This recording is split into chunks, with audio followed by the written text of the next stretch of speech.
Kim Pan-gon akhirnya resmi mundur dari jabatannya sebagai pelatih tim nasional Malaysia. Namun demikian, keputusan pelatih asal Korea Selatan ini disertai dengan tanda tanya besar karena ia menolak menjelaskan alasan kemundurannya.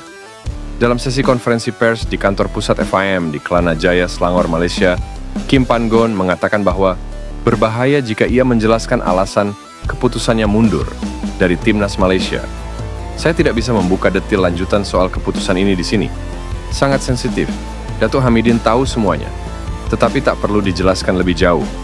Tak perlu ada pertanyaan di sini. Semuanya sudah selesai, kata Kim Pan-gon. Mundurnya Kim Pan-gon cukup mengejutkan, sekaligus bisa diprediksi.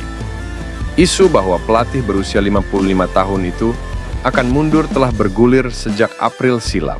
Pernyataan Kim Pan-gon yang menyebutkan bahwa berbahaya baginya untuk menjelaskan alasan kemundurannya dari timnas Malaysia adalah hal yang paling menarik perhatian publik negeri jiran. Salah satu yang berkomentar adalah Tunku Ismail Sultan Ibrahim, yang merupakan pemilik salah klub terbesar di Malaysia, Johor Darul Ta'zim. Tunku Ismail mengajak publik bertanya tentang maksud bahaya yang disampaikan Kim Pan-gon.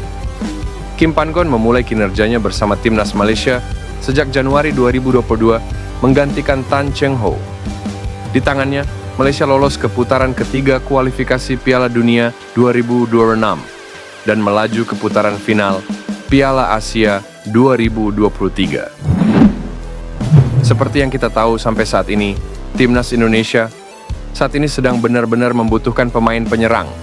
Itu terjadi karena minimnya pemain keturunan yang berposisi sebagai target man. Kini ada salah satu media Korea Selatan yang memberitakan soal pemain keturunan incaran dari Shin Tae-yong. Menurut berita Korsel itu, Daan Roth sendiri juga memiliki keinginan untuk bergabung dengan skuad Indonesia. Daan Roth pernah unjuk bakat di Eredivisie Belanda, dikabarkan sangat ingin bergabung dengan timnas Indonesia. Pemain berusia 22 tahun itu bisa dijadikan alternatif jika oleh Romeni gagal didatangkan. Lantas seperti apa kemampuan dari pemain striker di Eredivisie itu? Untuk Daan Roth sendiri, kabarnya ia adalah pemain yang memiliki darah keturunan Indonesia dari kakeknya yang lahir di Palembang. Jika itu benar, maka Daan Roth sudah memenuhi syarat untuk dinaturalisasi. Karena berdasarkan dari prinsip STI, ia hanya mau menaturalisasi pemain yang memiliki darah Indonesia.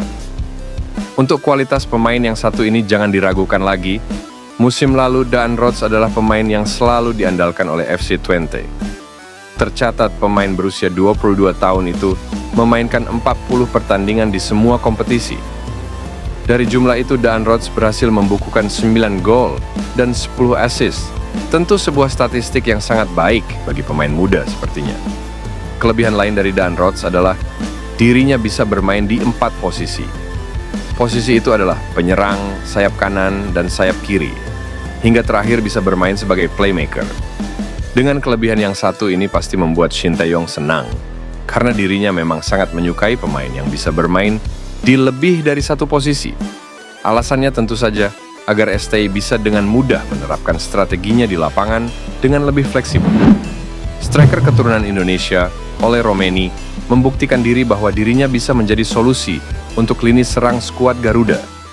Nama Ole Romeni Santer dirumorkan menjadi pemain keturunan yang akan dinaturalisasi selanjutnya. Ia bahkan sudah dihubungi oleh PSSI. Meski begitu, penyerang berusia 24 tahun ini belum memberikan jawaban. Di sisi lain, Ole Romeni fokus bersama klubnya, FC Utrecht, yang menjalani pramusim. Kini ia pun unjuk gigi bahwa bisa menjadi aset berharga bagi timnas Indonesia. Ole Romeni tampil gemilang bersama FC Utrecht dalam laga persahabatan melawan Al Rayyan. Dalam pertandingan ini, Ole Romeni sukses mencetak 1 gol dan 1 assist. Ia membantu FC Utrecht menang telak dengan skor 4-1. Proses gol Ole Romeni pun terbilang apik. Ia melakukan aksi individu sebelum melepaskan tendangan keras ke pojok gawang. Di pramusim ini, Ole Romeni juga sebelumnya sudah mencetak gol. Hal tersebut menandakan bahwa dirinya sudah fit kembali setelah berkutat dengan cederanya musim lalu. Melihat performanya yang apik ketika pramusim FC Utrecht, bisa membuat Shin Tae-yong tak sabar menanti kedatangannya. Apalagi Shin Tae-yong berharap ada tambahan pemain naturalisasi untuk menambah daya gedor timnas Indonesia di putaran ketiga kualifikasi Piala Dunia 2026. Pelatih timnas Indonesia, Shin Tae-yong blak-blakan mengungkapkan target realistis di round 3 kualifikasi Piala Dunia 2026.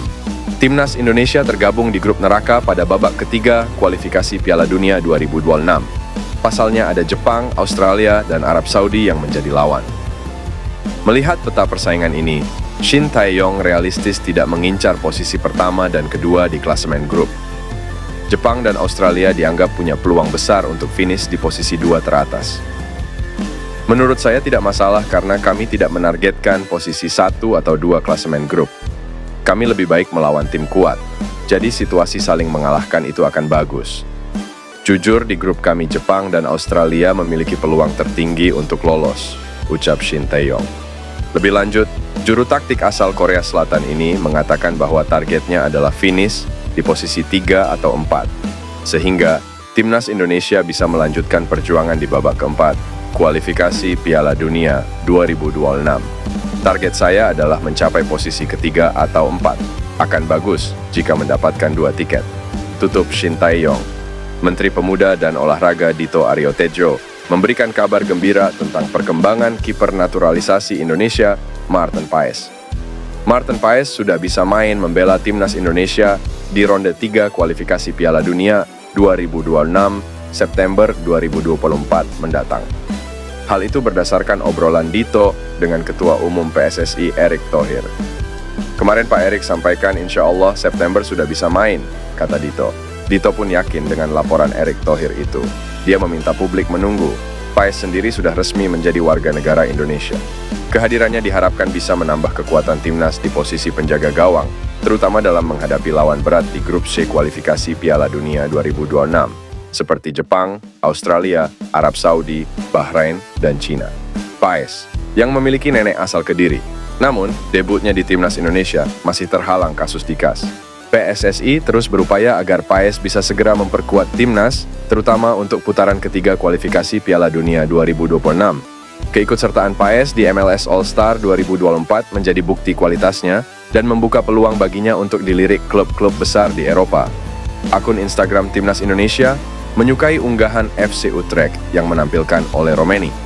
Apakah ini pertanda timnas Indonesia segera membawa Ole Romeni main di babak ketiga kualifikasi Piala Dunia 2026 zona Asia?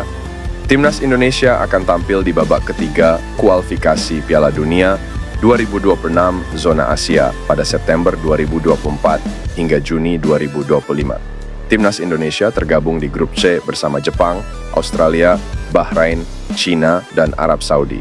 Masing-masing tim di atas akan melakoni 10 pertandingan dengan rincian 5 kandang dan 5 tandang. 2 tim teratas lolos ke Piala Dunia 2026, sedangkan tim-tim yang finish di posisi 3 dan 4 akan melaju ke babak keempat kualifikasi Piala Dunia 2026 zona Asia. Demi bersaing dengan nama-nama di atas, timnas Indonesia membutuhkan pemain diaspora tambahan. Dari sekian posisi, penyerang yang paling dibutuhkan timnas Indonesia, Ragnar Oratmangoen dan Rafael Struijk yang diharapkan menjadi mesin gol timnas Indonesia, gagal unjuk gigi di 3 laga terkini skuad Garuda. Karena itu, kehadiran Ole Romeni sangat diharapkan segera gabung skuad Garuda. Ole Romeni bukanlah pemain sembarangan. Penyerang milik FC Utrecht ini pernah menembus 2 digit gol Eredivisie. Momen itu terjadi pada musim 2022-2023 saat masih memperkuat FC Emmen. Saat itu, penyerang yang kini berusia 24 tahun mengemas 11 gol di Eredivisie. Menarik menanti langkah PSSI selanjutnya terkait usaha mendatangkan pemain diaspora tambahan. Harapannya bukan cuma Ole Romeni yang datang ke tanah air, tapi ada juga pemain-pemain lain seperti Kevin Dix, Mace Hilgers, dan banyak lagi.